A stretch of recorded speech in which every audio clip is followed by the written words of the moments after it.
Fiction in reality is a project of being at particular places while listening to particular part of an audiobook.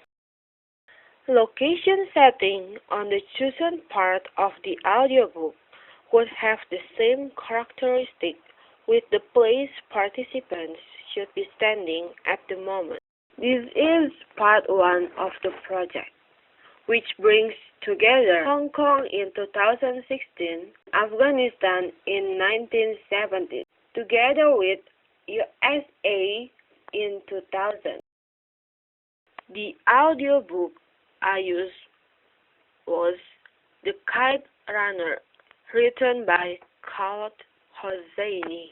The story is about Amir, a Sunni Muslim who has long continuous struggle in his life after seeing his Shiite Muslim servant, friend, and half-brother, whose name Hassan, get raped.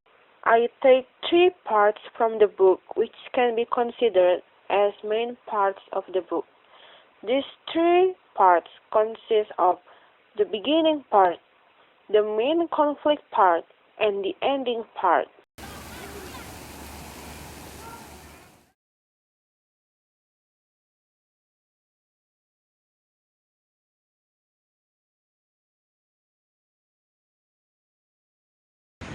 A havoc of scrap and rubble littered the alley.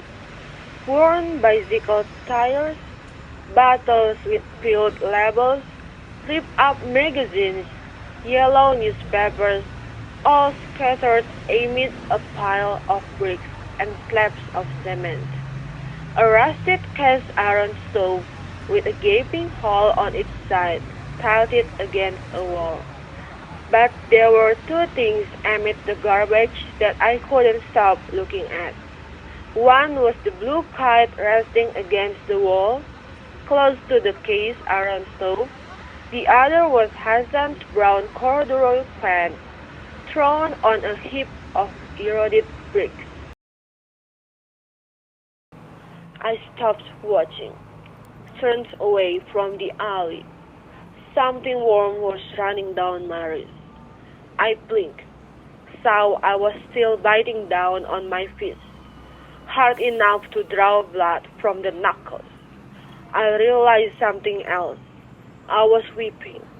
From just around the corner, I could hear Azeb's quick, rhythmic grunts. I had one last chance to make a decision, one final opportunity to decide who I was going to be. I could step into that alley, stand up for Hassan, the way he'd stood up for me all those times in the past, and accept whatever would happen to me. Or I could run. In the end, I ran.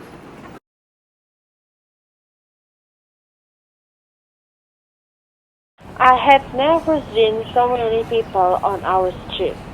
Kids were flinging snowballs, squabbling, chasing one another, giggling. Kite fighters were huddling with their spool holders, making last-minute preparations. From adjacent streets, I could hear laughter and chatter.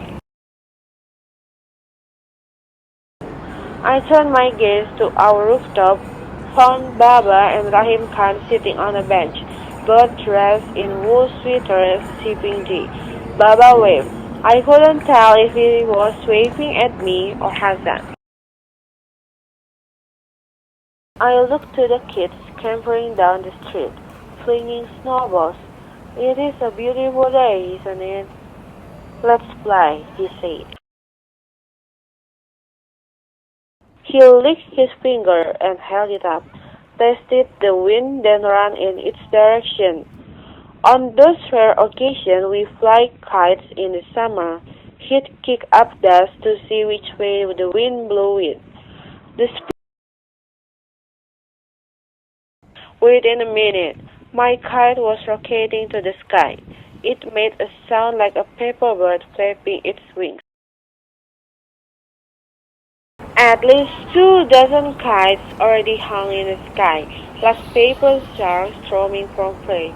Within an hour, the number doubled, and red, blue, and yellow kites glided and spun in the sky. A cool breeze wafted through my hair. The wind was perfect for kite flying, blowing just hard enough to give some lift, make the sweeps easier. Soon the party started, and the first of the defeated kites whirled out of control. They fell from the sky like shooting stars with brilliant rippling tails, showering the neighborhoods below with prizes for the kite runners.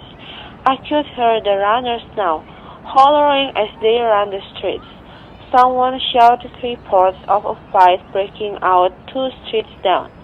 I kept stealing glances at Baba sitting with Rahim Khan on the roof, wondered what he was thinking. Was he cheering for me, or did a part of him enjoy watching me fail? That was the thing about kite flying. Your mind drifted with the kite. They were coming down all over the place now, the kites, and I was still flying. I was still flying. My eyes kept wandering over to Baba, bundled up in his wool sweater. Was he surprised I had lasted as long as I had? You don't keep your eyes to the sky, you will last much longer. I snapped my gaze back to the sky. A red kite was closing in on me. I caught it just in time. I entangled a bit with it, ended up beating him when he became impatient and tried to cut me from below. He dropped the spool and took off running, the hem of his green chapan dragging in the snow behind him. Hassan! I called. Come back with it. He was already turning the street corner, his rubber boots kicking up snow. He stopped, turned. He cupped his hands around his mouth. For you, 1,000 times over, he said. Then he smiled his Hassan smile and disappeared around the corner. The next time I saw him smile unabashedly like that was 26 years later, in a faded Polaroid photograph. 4 days ago, on a cool rainy day in March 2002, a small wondrous thing happened. I took Soraya, Kala Jamila, and Sohrab to a gathering of Afghans at Lake Elizabeth Park in Fremont.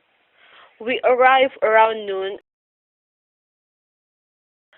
Someone was already frying bologna. Steam rose from teacups and a pot of cauliflower aus. A scratchy old Ahmad Zahir song was blaring from a cassette player. A little while later, as I was chatting with the former surgeon, who told me he and Baba had been classmates in 8th grade, Soraya put on my sleeve. Amir, look! She was pointing to the sky.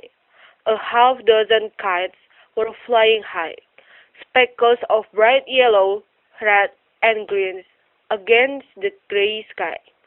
Check it out, Soraya said, and this time she was pointing to a guy selling kites from a stand nearby. I excused myself and walked over to the kite stand, my shoes squeezing on the wet grass. I took the kite to where Sohrab was standing, still leaning against the garage pail, arms crossed on his chest. He was looking up at the sky.